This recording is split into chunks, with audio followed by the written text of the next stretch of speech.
Daniel, could you make Andy co-host? She's in the room. Oh, sure.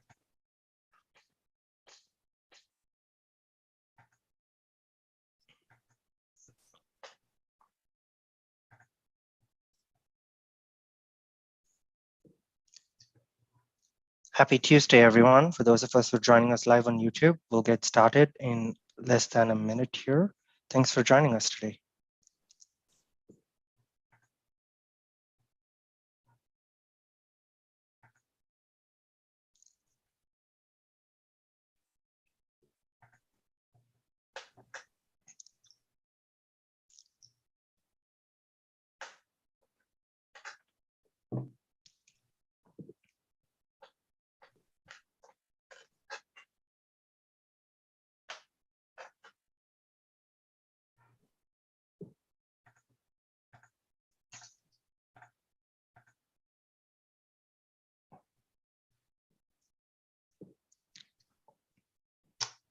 Okie-dokie.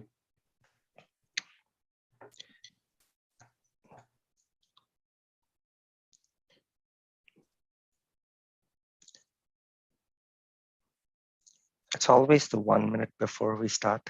It's that nervous silence.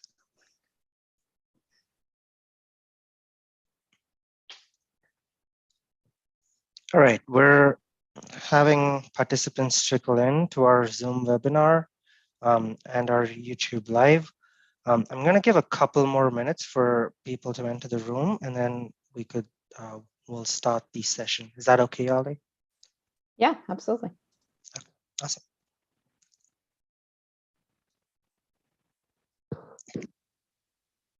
See some familiar names. Hi, everyone.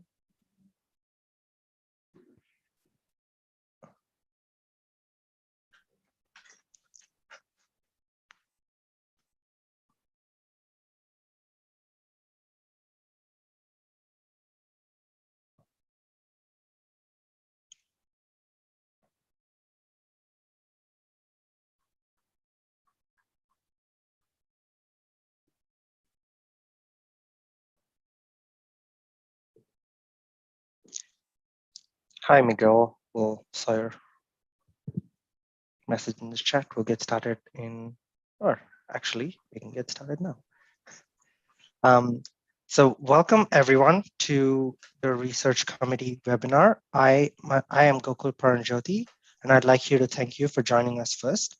Today's session is Great Slides Lead to Great Design by Ali Menchaca, Vice President in Sustainability in Thornton Tomasetti.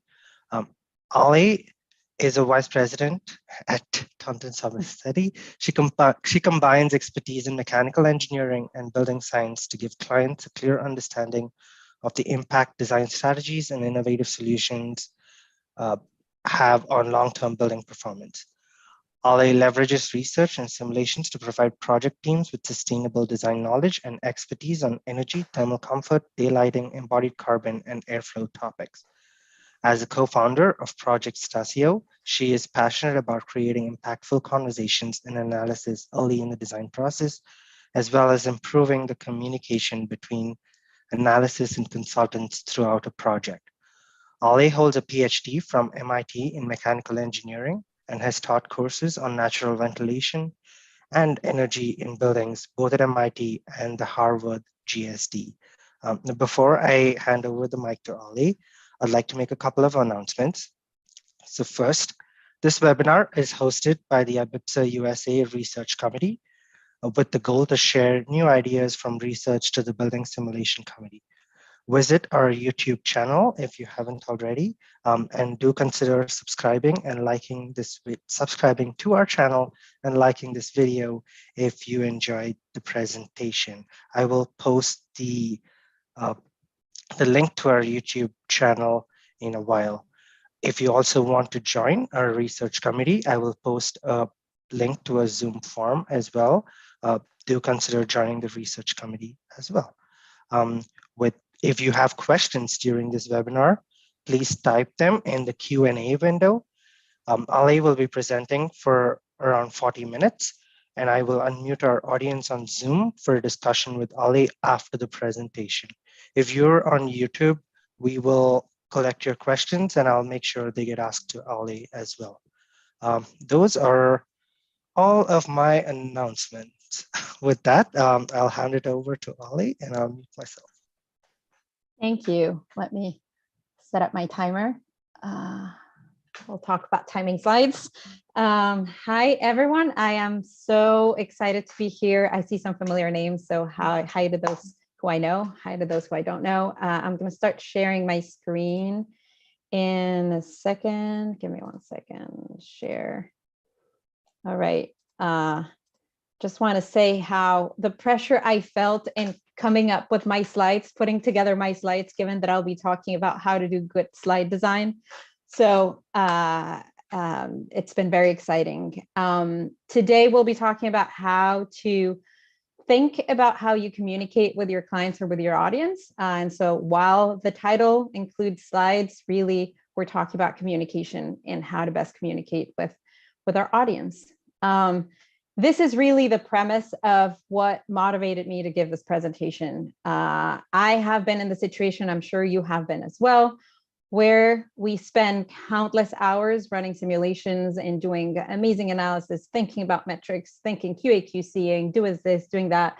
If you are a student, you know, if you're doing your master's, your PhD, your research, you spent your days doing this, right? And then we don't really think or spend that much time sometimes, or most of the time, thinking about how to present these results. And so we start off here, but then, you know, my message might not come across. And that is quite frustrating because all that time spent thinking about a problem then gets lost, the message gets lost and the impact is not there. And so when this impacts architecture and design in particular, this can be quite frustrating, at least for me. And so I'm very passionate about this topic, and hopefully you'll appreciate this presentation.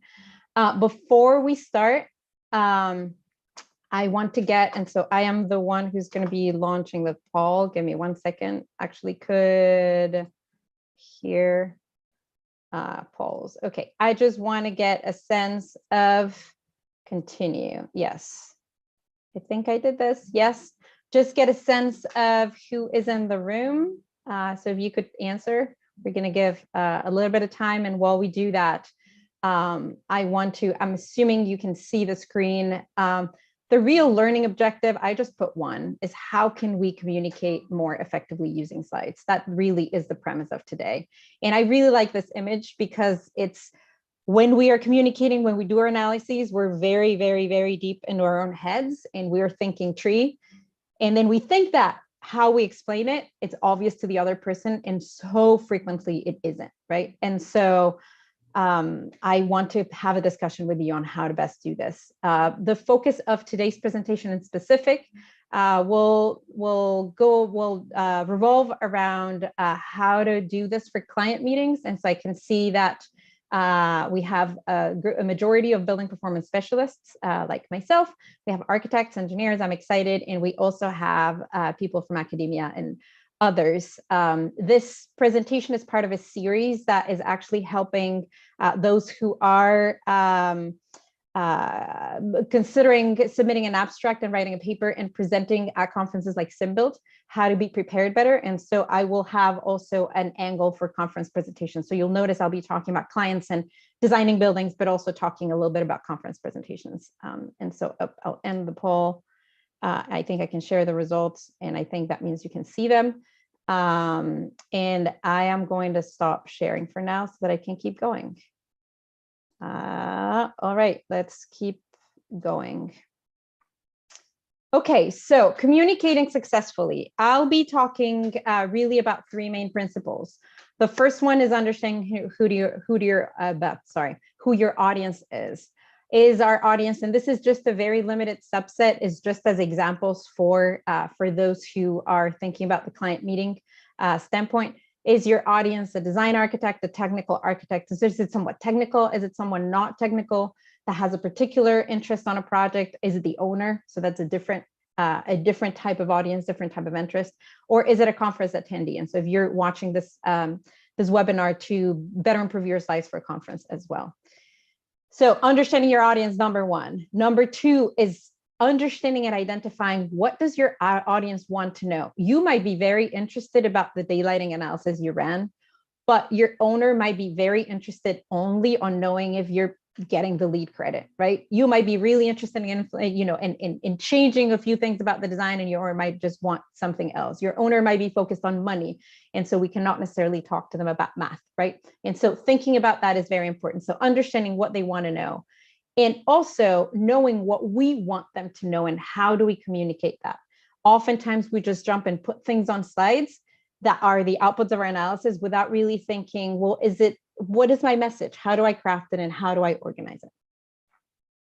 Next. Sorry. Okay. And very importantly, and this is kind of part of the guiding principles, but it's probably what will define most of your deck, is what is their attention span? Meaning, how much time do you have and how much attention do you have from them to communicate your message? And this varies wildly. And so let's put an example. And again, I put a little note. I know this is stereotyping, and so just bear with me. This is just examples. But imagine, for instance, oftentimes I find myself with the design architect, someone say who's managing the project, but who isn't necessarily leading the performance part of the project, right? And I have a meeting. Typically, our meetings are of a meeting, I get at most half an hour to present my results. I know that this architect, this project manager, is really thinking about how will what she will say impact schedule, the budget, the overall design. What is that? They probably don't care about how I did my math. They probably don't care about how I, coded up my Grasshopper. They just want to know big impact. And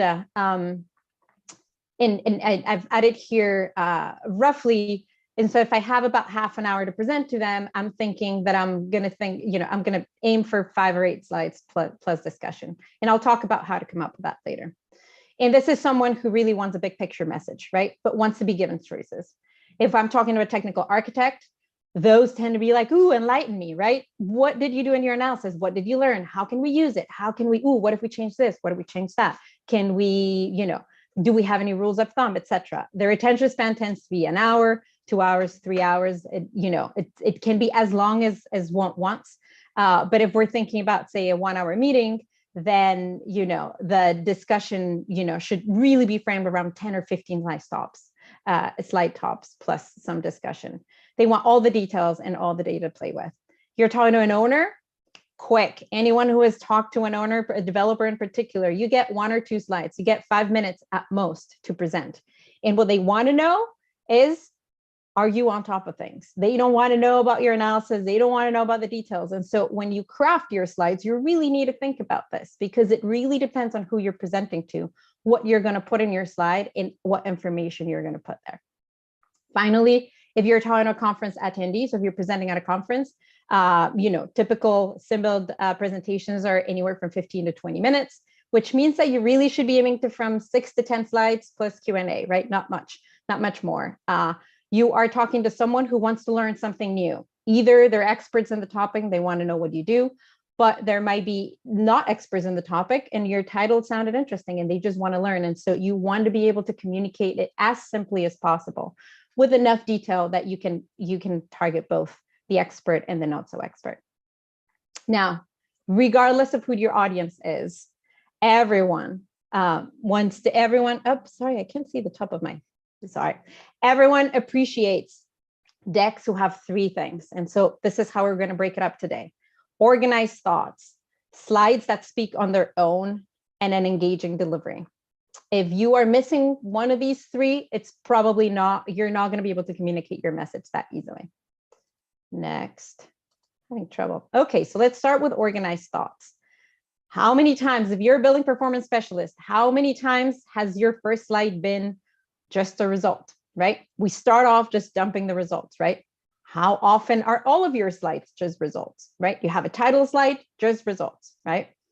If you have presented at a conference, how frequently are your slides just, I took the images from the paper, I took the abstract from the paper and just put it there. The conclusions, maybe I bullet them, but it's roughly the same thing. I'm sure many of you have gone through this. This is how I started my career. This is not great communication. the way you communicate, again, you need to think about the other person. What do they want to see? And if you just show results, I like to think about this. My profession, I like to think about it as I'm a doctor and I'm communicating results. If the doctor walked into the room and just showed me an X-ray and walked away, it would not be very useful, right? I would like the doctor to walk me through why we're here. This is what we see. This is how we interpret it. These are the conclusions, right? And so that's our role. Organized thoughts. I could spend 3 hours on this, but I'm going to keep it brief. You really want to prioritize consistency in your deck structure, okay? So you want to start off always by outlining why we're here. What are the key questions we're trying to ask?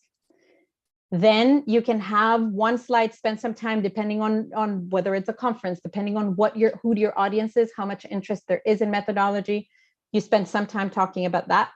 But then you structure, you have 3 key questions, then your results are 3 sets of results, and then your conclusions are 3 sets of conclusions that match your key questions, right? You don't want to start off saying my key question is daylighting, my results are glare, and my conclusions are energy, right? You want to be very, very consistent. So really that's it. In terms of structure, it's just try to be consistent. Slides that speak on their own. This is very important. Nowadays, most of the people, while we would love them to pay 100% attention to every single slide, they don't. There's the phone, there's something that will distract them, and you do not want to have a slide that if you have not paid 100% attention, you actually don't get it. You actually want slides that speak on their own, because then you can convert them into a PDF, send them over, no need for explanation. Someone who got distracted on the phone and just looks up can actually understand what you're talking about without having to listen to you, if that makes sense. We love having people listening to us, but in reality, we want the slides to speak on their own. So first of all, you need to think about slide timing. Slide timing, and you saw this slide, I presented it. This was my original slide from a workshop that I taught that was way longer, right? I like to talk about slides in graphics in general in time. So I would call this a 15-second slide. I would call this a 1 to 3 minute slide, right? And so if I have 2 minutes to present my content, I probably cannot put in a 3-minute slide, meaning a slide that takes 3 minutes to fully absorb. So you really need to think about how much time you have to present and how many slides then are you going to put in, and how long does it take for someone to absorb the information? So your timing, is it a 1-minute slide? Is it a 10-second slide? And also keep in mind that your slides, and we'll talk about this, should address what information is the audience hoping to see. As I mentioned, if someone's talking about budget, you really need to, talk about budget too. And then what message are you trying to convey? So let's talk about this. And I'm going to give you 10 seconds. Look at the slide. Okay. And I want you to just think about what the message is on this slide. What am I trying to convey? All right. And time's up. What was the message? Not very clear, I'm sure, right? If I go back, there's really, there's a lot of information, lots of stuff. You don't have much background on this slide. So this slide does not speak on its own, right? Let's talk about this. We have 10 seconds to look at this one.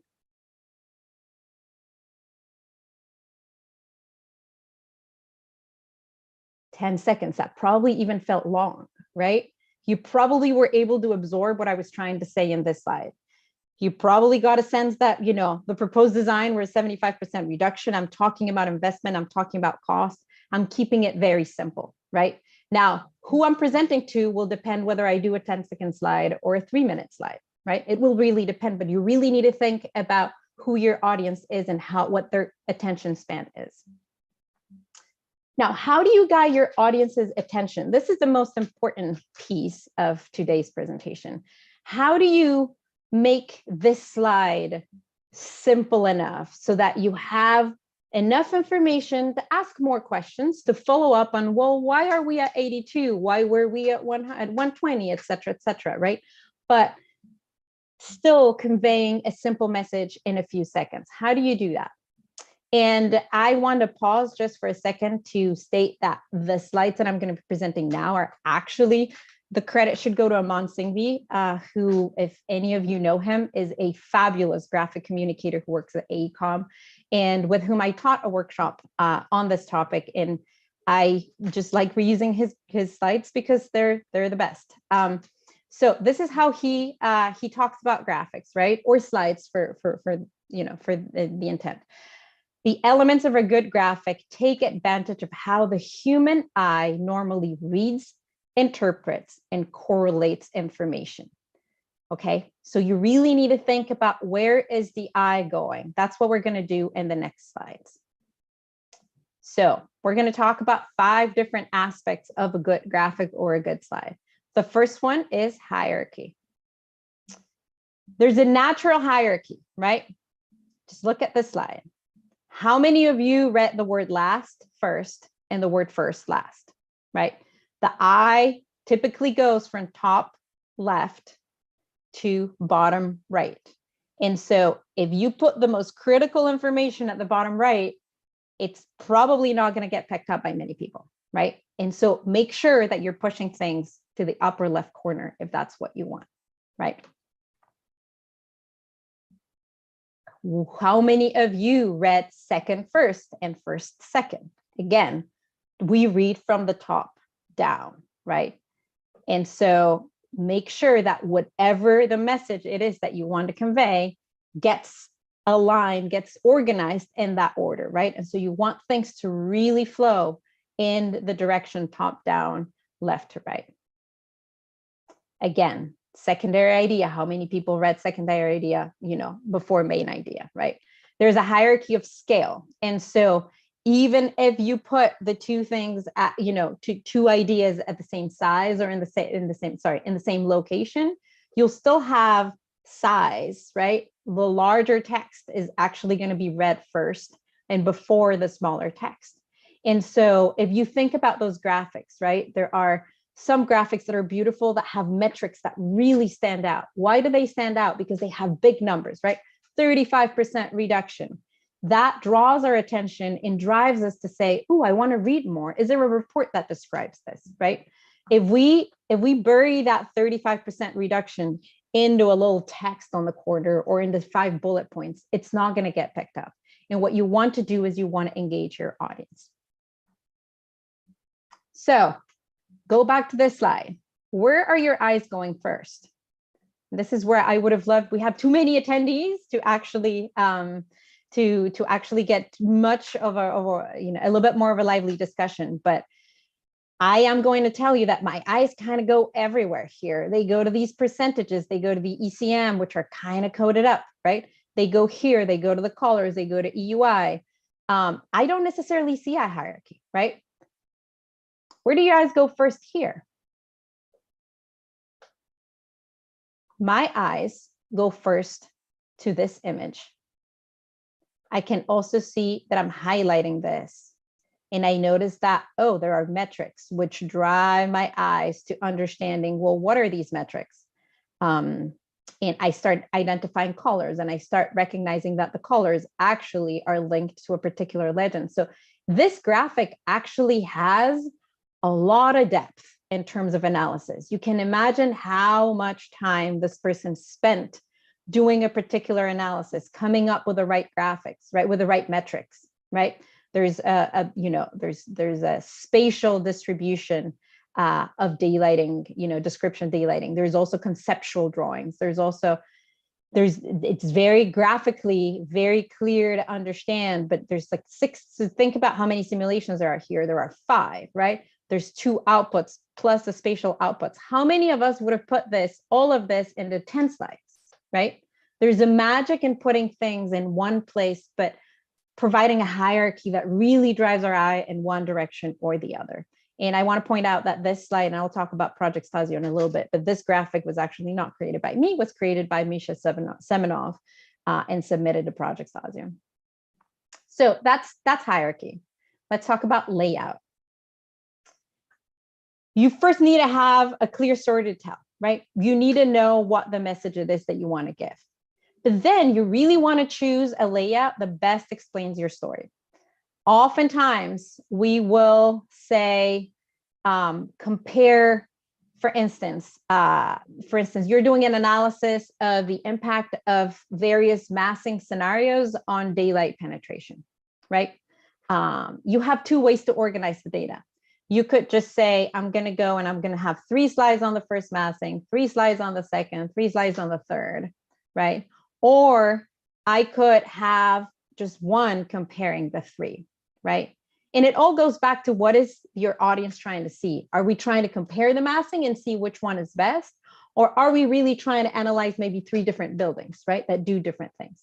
And so thinking about the layout of your results is very, very, very important. So if you're talking about a timeline, it has to flow from left to right. You can't talk about a timeline in this format, right? You can't talk about multiple comparisons in this format, right? And so you really need to think about how do you lay it out. And this is a simple example of multiple comparisons, also taken from Project Stasio, where think about how much effort went into running all of these simulations. Again, if we were running out of time and had to put our results together, we probably would have put 3 times 10, 30 slides together, right? That really don't necessarily do justice to an analysis, right? Where we're really trying to compare various operation modes in this case, right? But then we also are trying to look at various, the baseline using shades and using blinds, right? We're trying to look at lots of things at the same time.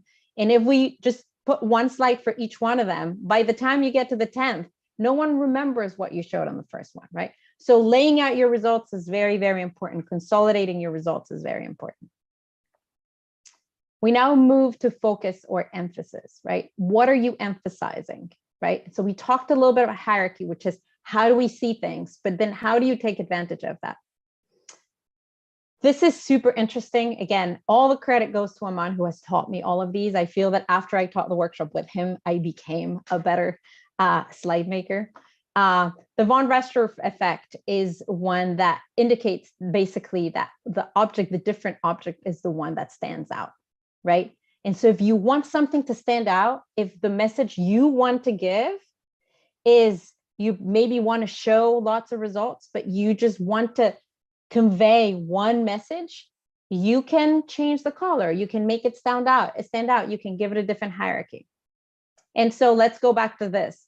Is anything standing out? I think we've beaten down the dead horse at this point. This graphic is not great as it is, right? But what if I did this? Now there's something that's standing out, right? The 63%, but oh, wait, I actually put proposed here. So this is the proposed. So clearly I am proposing the scenario, which has a 63% reduction.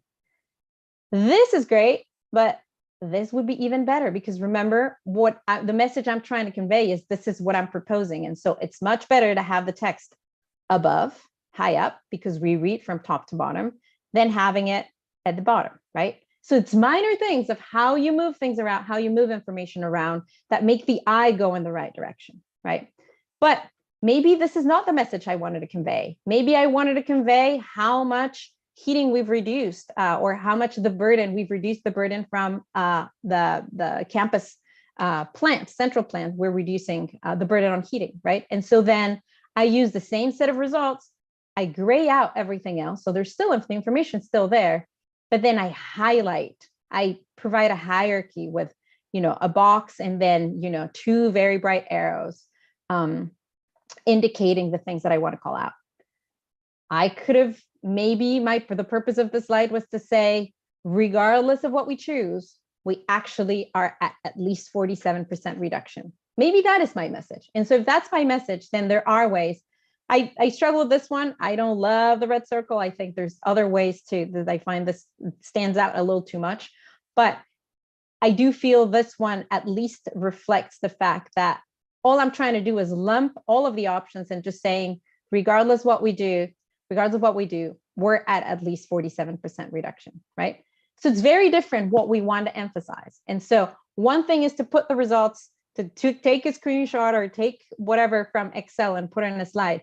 The other one is doing something with those results to make sure that whoever's looking at it, their first 3 seconds, their eyes go where you want their eyes to go and their eyes don't get lost. Because how many times have you been in a meeting where you really wanted to talk about this one, This one you weren't really sure about, but the eyes will go to this one and say, well, wait, but let's talk about that 48%. And you're trying to bring your meeting back to that 63, and they'll just stick to that 48. And so you can manage how you convey the information so that the eye goes where you want it to go. Proximity and similarity. So this is how you organize your results based on proximity or similarity. And so again, this is Gestált's theory that humans typically see objects by grouping similar elements or by proximity. We recognize patterns that way and simplify complex images. So I have 6 identical, I'm going to call them outputs. You could call them results. You could call them whatever you want here, where the eye is really not distinguishing any of them. What if I do this? Look, I'm already changing the message I'm giving just by moving graphics around within my slide, right? So if you're doing this at a conference in particular, when we're presenting a paper at a conference, oftentimes you're trying to convey the work of a year or 2 of research, right? And we struggle with showing, we have potentially 6 scenarios and we think everyone understands the 6 scenarios right off the bat. Probably not, because you've spent 2 years thinking about it and the others have spent 10 seconds thinking about it. And so moving the information around in your graphic, in your slide, so that it's much easier for the eye to just group, it's much simpler, makes it much easier to absorb the information. Same if you have spatially variables of 2 different kinds, you can always separate them. And it's much easier if I ask you how many gray and how many blue do I have here versus how many do I have here, way easier to count one way or the other than the other, right? So this is a super nice example of also taken from Project Sazio, where someone evaluated 8 different massings, right? And really looked at EUI for each one of them, right? And instead of organizing them by the highest and the lowest, right? They were clearly trying to convey, they were not trying to convey which one is the best massing. You might notice that each massing has a little dent here. And so without actually having any text on the slide, I can tell that what they were trying to look at and understand was what is the impact of adding that dent, because the way it's been organized, I can tell that I am seeing without and with, without and with, without and with for various massings, right?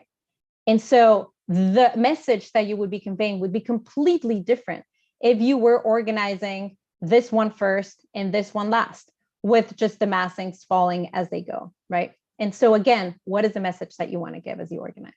So this is a slide. That describes an analysis, right? It has graphics. It does tell you that if we just look at it, I'm going to pause for 2 seconds for you, just let you look at it. You can tell we're looking at 3 different scenarios, right? No shading with the baffles and the current shading, right? Beautiful north arrow there. So we kind of know what we're talking about. And then there's a lot of text. There's a lot of text. We did list question 1, question 2, right? How does this impact that? How does this impact this? So we did a good job in summarizing our analysis, but we definitely did not create a 5-second or 10-second or maybe even a minute graphic, right? Because for someone to understand what we're trying to show, they actually would need to read every single line. What's more, if you actually read the text is really only describing the analysis, but is not telling the architect, this we were presenting to the architect and the owner, is really not telling the audience what they want to hear. It really just says what we wanted to say originally, which is, look, we did this analysis and this is what the results tell us. This is what our improved slide looked like, right? And what we did was we reorganized. We felt that in reality, we actually only needed 1 image where we could identify the impact of various building elements on glare in particular, which is what we were evaluating, right? And what we did is we separated, so we provided a hierarchy in terms of information. So there's bold font for identifying what area we're talking about, right? And there's italics for actions, right? No shading needed. So if you all you want to know is what do I need to do, you can read just the italics and say no shading needed, no shading needed. Okay, this one, this is what you should be providing here, right? Clearly, this is more complex, right? I hope this is useful. Oh, it's timing itself. Okay, finally, an engaging delivery. And so we had talked about the 3 different aspects of our slides, right? We want our slides to be organized, to be structured. We want our slides to speak for themselves, but we also need to have an engaging delivery. You could have a really nice set of slides and then have a dull delivery, and that's just not going to work, right? So delivery applies to people like me and all other building performance simulators or architects or engineers on the call who are given, this is just a screenshot of one of my emails where I'm told you have 30 minutes to present all of these things, right? If I have 30 minutes, I should not be taking 40 minutes of anyone's time, because if I take 10 more minutes, I'm taking 10 minutes from someone else who also prepared. And I'm sure you've been at the end of a call where someone already went over so long that you actually don't have time to present your results, right? So you want to stick to the time you're given. Same with papers, right? You're being given 15 minutes to present your paper. You're going to get caught off at 15 minutes. And so you could have come up with the most compelling deck and get cut off at 15 minutes, and you're not going to be able to convey your message. So this is some advice in terms of defining your deck. First, of course, plan for the time allotted. In practice, if you don't know how to time yourself, particularly in conferences, but in general, if you're owner meetings also, right, where you need to present, you have 5 minutes and you want to really have a compelling case, practice and practice and practice and practice and repeat until you know you're getting it under the right time. Aim for 1 slide, 1 minute. This is a rule of thumb that I like to use. Many of you might notice that, I've been talking for 30 minutes and I'm actually at slide 54.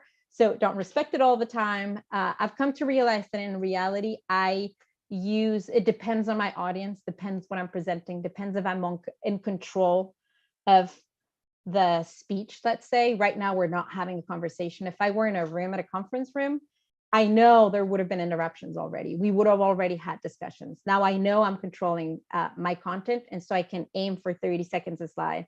I have my timer right next to me, and I know I'm on 31 minutes, right? And so I can time myself very well. But I would say, as a principle, aiming for 1 slide, 1 minute is the best. Maybe a little bit more. Do not put 3-minute images in a 1-minute slide, right? You do not want to put an image that takes too long to absorb in a slide where you're just going to put it up and take it out. This is very important when you're presenting at a conference. Our papers are meant to be read with time, printed and read leisurely, right? It's not the same as presenting in 15 minutes all of your research, right? And so many times you either need to simplify your images, or you want to call out the 3 things that are important of that slide of that image that you could spend 10 minutes looking at, right? You really want to help the eye look at the right direction. And then finally, I really like adding a simple sentence in slides that summarizes the main message. I do this as frequently as I can, so that if someone looked away or someone's getting a PDF of the deck after the fact because they could not join the meeting, there are no misinterpretations about what I wanted to say, because again, oftentimes we think we're saying the right thing, we're conveying the right message, but someone who's reading the PDF might misinterpret it. And so it's important, if you add a simple sentence, then it's much easier to describe that. Closing. A poor slide is far worse than no slide at all. And so think about this, right? When you're putting together your slides, maybe spend time, if you can only put together 3, just put 3 that are carefully thought, than putting 15 that are going to distract people. And with that, I would just like to point out, for anyone who doesn't know about Project Stasio is where I get a lot of inspiration for graphics. I would need to stop sharing. So I'm going to let you go to Project Stasio yourselves, projectstasio.com. I'm a co-founder, and we have many people who have participated. I'm sure we have people in the audience who have actually contributed graphics.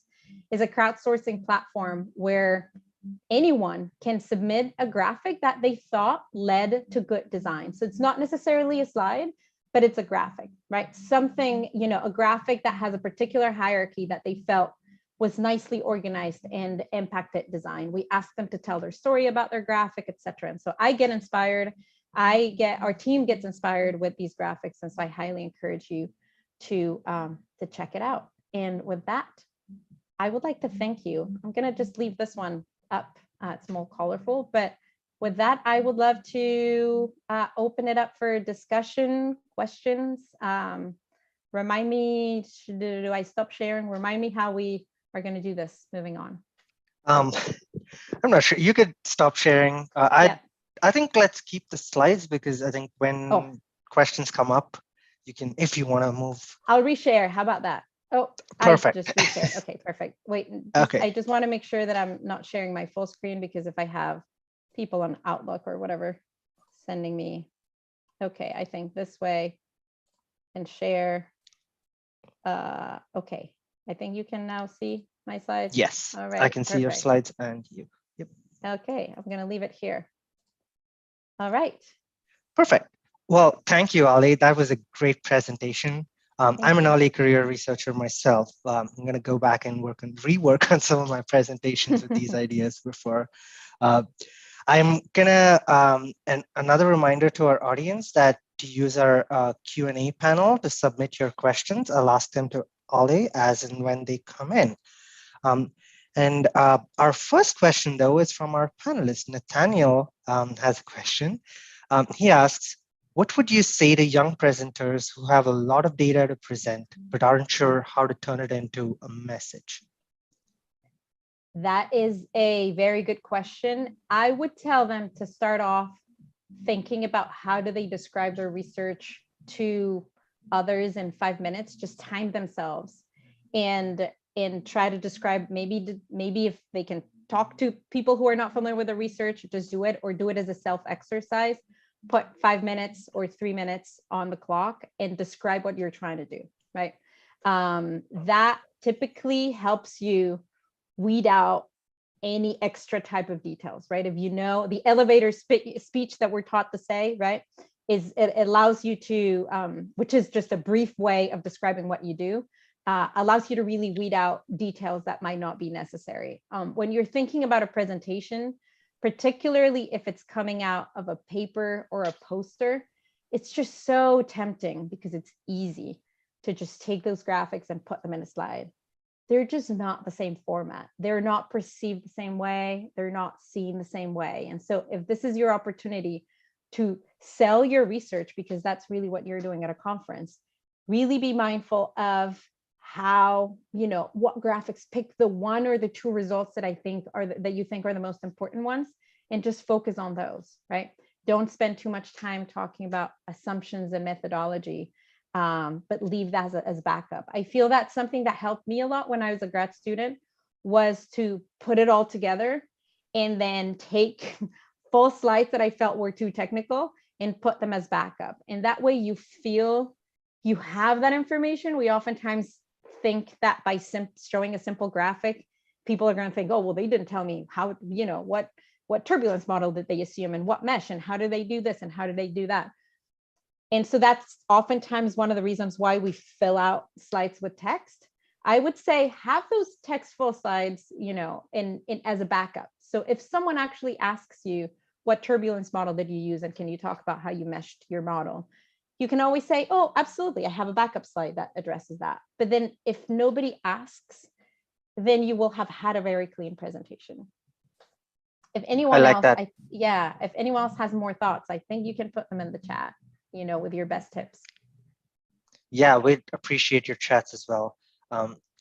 So I have another question. This is from Ken Takahashi. He asks if you have any advice or opinions on using animations. Yeah. Well, first, make sure they work, because even though I'm talking about how to create slides, I have been in the inevitable position where I think I'm putting a GIF in my slide, and then when I present it, it's not showing or something like that. And so if you're really good at that, then it's great.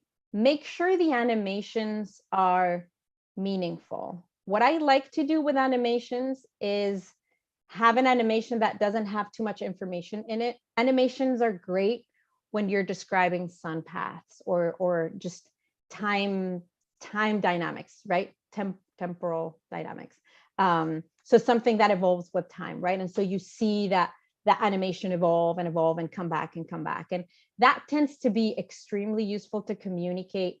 An image is worth, 1,000 words. They can be extremely successful in communicating your message, but make sure that you're putting them for a reason, because your animation will for certain distract your audience. And so if it distracts them and focuses them on the right message, that's great. But if you put a little animation, and I'm going to use the bad example of the PowerPoint animations that we used to have in the past, right? You have this little thing that just pops up and just, that's just distracting, but it's not really useful, right? If you meant, as I think about it, if you meant animating slides in terms of just making information appear, that's another type of animation. I really, really, really like using that. Partly because when I then convert my slides into PDF, I don't end up with 7 slides, but I actually just end up with one that has all the information. But it also allows me to time my message and to not get lost on what I'm trying to say. And so it actually, in some of these slides, you might have noticed were animated. And so it allows me to focus on one thing and then just deliver another message. It times it. I think I can, so Gokul, I think I can read some of them, so you can interrupt me, but I can read the next one if you want. Sure, go for it. Yeah, I do. right. Yeah. And on that related note, though, we Yes. did get Go a ahead. chat Yeah. from Michael Oh. Brown saying a picture is worth 1,000 words, a video is worth 1,000,000.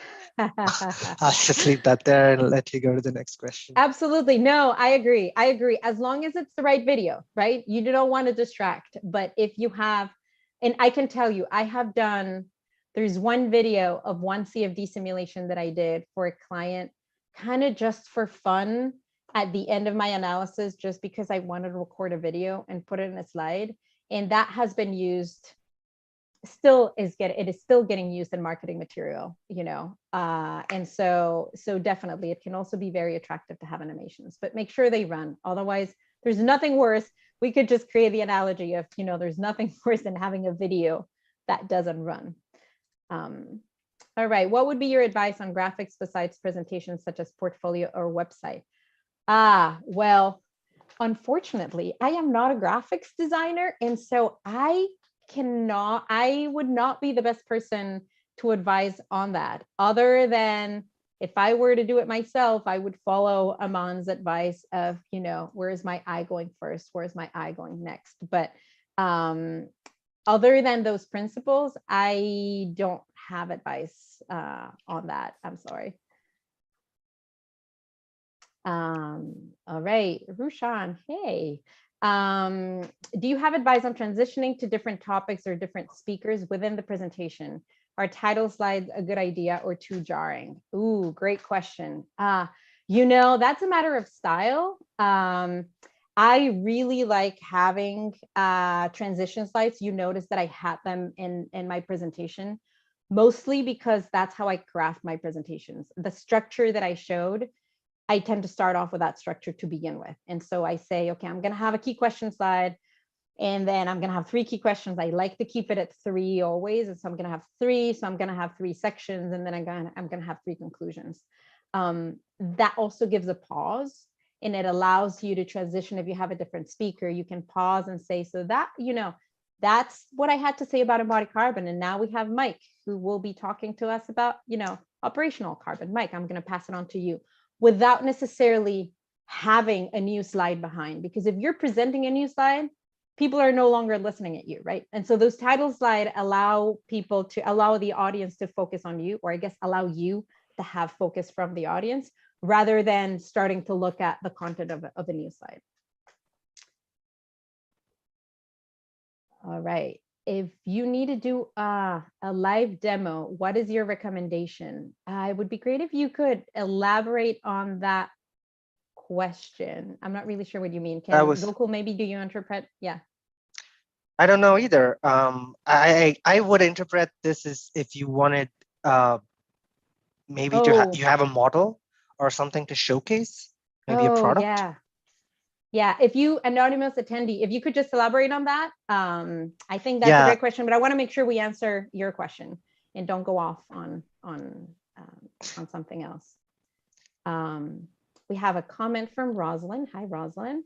This is great. Really emphasizes how we should get right to the message instead of being tempted to show all of our work or take credit for all the analysis. That's right. We just want to take credit, right? But sometimes you just have to let go and just show what's relevant, right? Yeah, and speaking of comments, we did get a comment on YouTube as well. It was a request to keep this, save this live streaming and put it in our channel so they can go look at it again. I think of it as a compliment for the excellent presentation, Ali. We'll certainly do that. And Andy shout out to Andy who's handling our YouTube questions today. She did say the video will be available on the channel after this is streamed.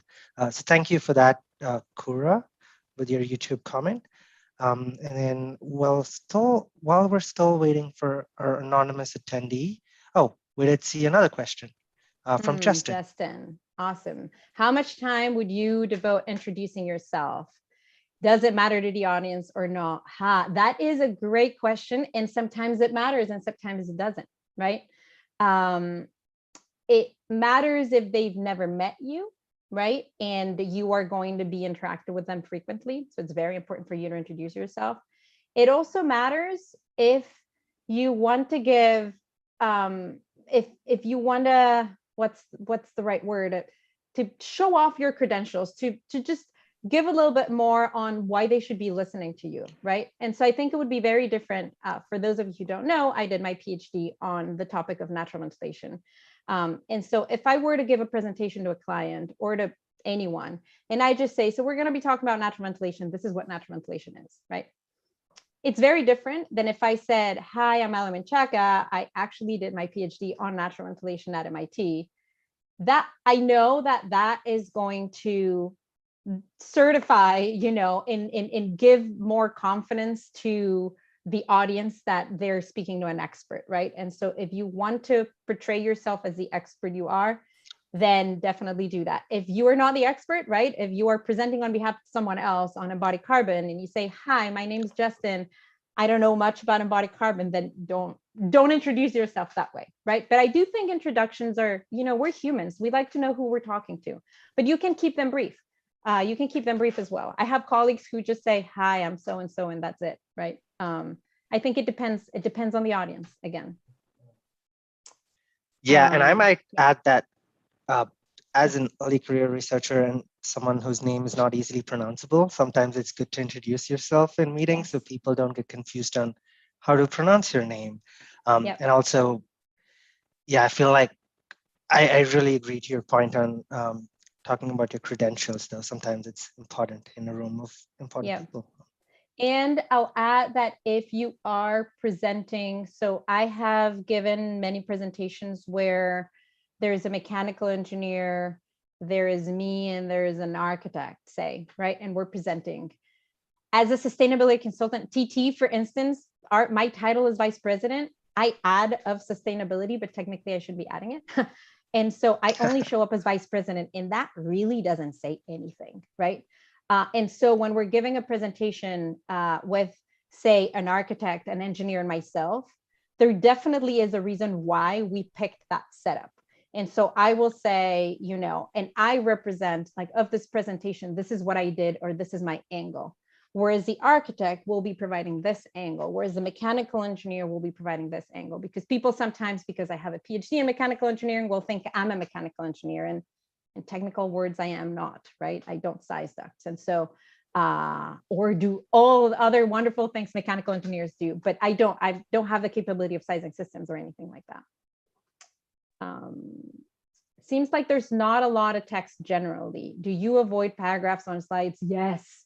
Paragraphs on slides, definitely not. You might, let me think, is there any, if anyone can put on the chat, if you can think of any scenario where you would put a paragraph on a slide other than a disclaimer saying my energy model, the energy modeling is just for the purposes of, prediction, but it does not, if you want to add a disclaimer, I guess you could put a paragraph, but I would I get lost with more than 7 words in a sentence. Let's not even talk about paragraphs, but that slide that I showed where we were doing the glare analysis of 3 different scenarios, we talked a lot about this with my team. A sentence that gets more than 7 words long, my brain, and I know what we're doing, my brain shuts down. My brain just says, okay, I'm not going to read that. I'm just going to look at the graphics, right? Again, where's your eye going first? And your eye is most definitely not going to be reading a paragraph.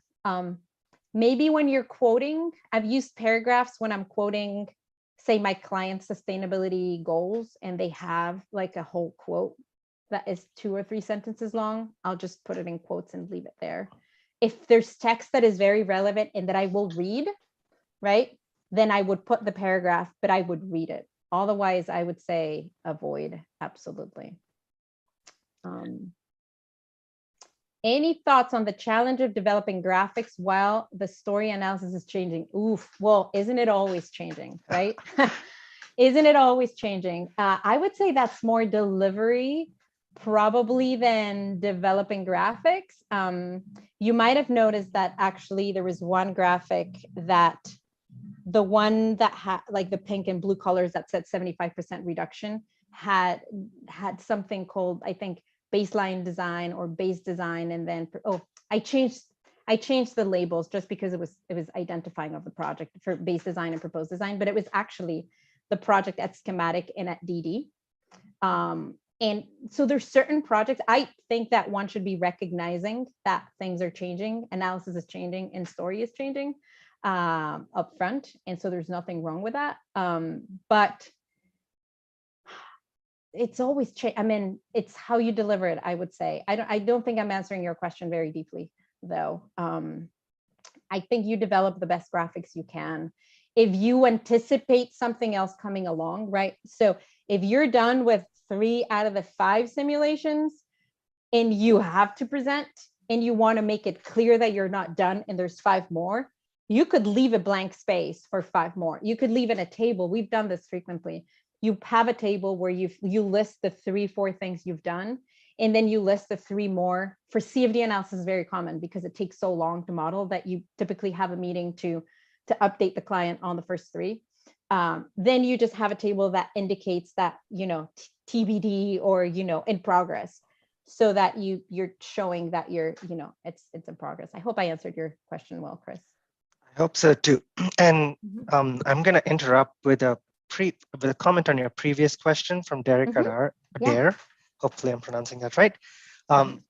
He says, if a presentation is also doubling as a report, we don't present those paragraphs, but include them with the file for record. Yeah, that's a good one. You could also put them as notes, although that just, yeah, that's a good one.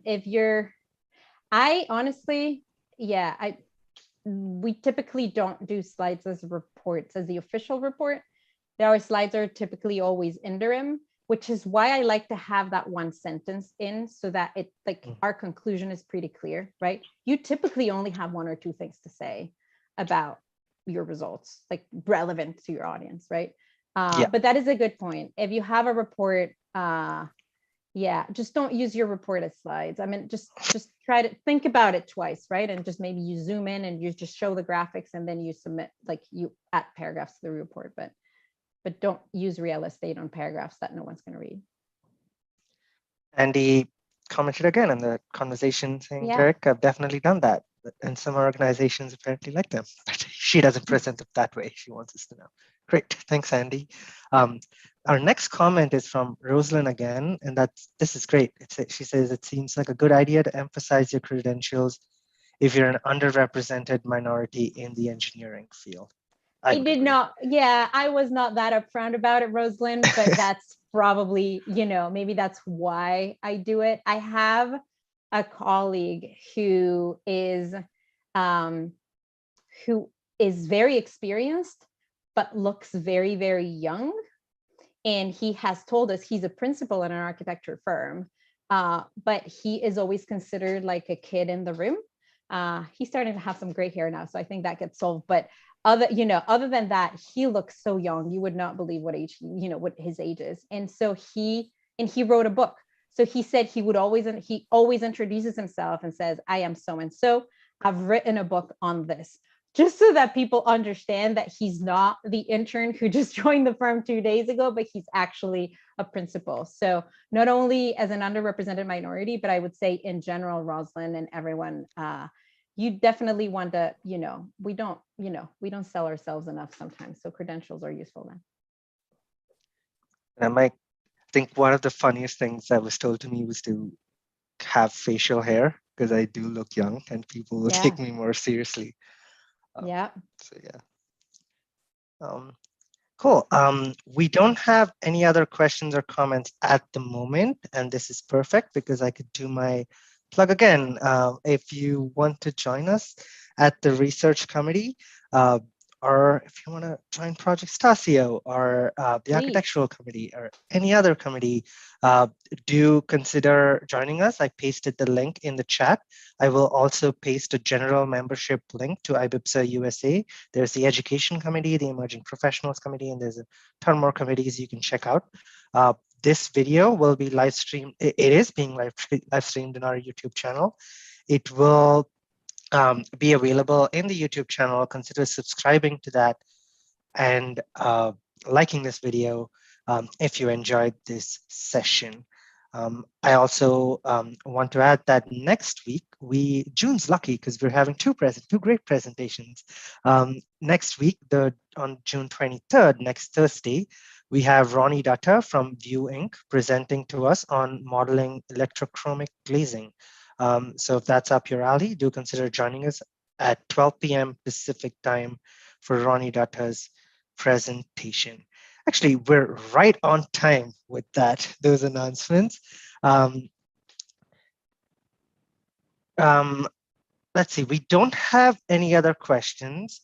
Ali, do you have a couple more minutes to wait, or Yeah. are you okay? I do, yeah. Okay, we'll wait for any last minute questions to come over. And I do want to stress that Project Stasio is looking for volunteers. We are a very fun group of people who are motivated by graphics and how to, make graphics impactful in design. So if you want to join, if you know WordPress in particular, we would love to have you. But in general, if you're passionate about it, please let us know. We would love to have more people on the team. Actually, I might know couple of people at NREL who are passionate about graphic design. So hopefully they're in this. Yeah, they're here. So they'll join. You got the message. Yeah, and one other thing with IBIPSA USA is you can be a part of multiple committees when you come in, and you can check us all out, see who's more fun. No, that's not what you do, but you could try out a number of subcommittees and then decide which ones you want to go to best. Okay, I don't think we have any more questions, Ali. So I'm gonna thank you once again. That was an excellent presentation. Thanks to Nathaniel for handling our questions on the chat, on the Zoom chat, and Andy for handling the questions on the YouTube chat. Thank you for joining. Yeah. All right. Gonna end the thing. Bye. Bye.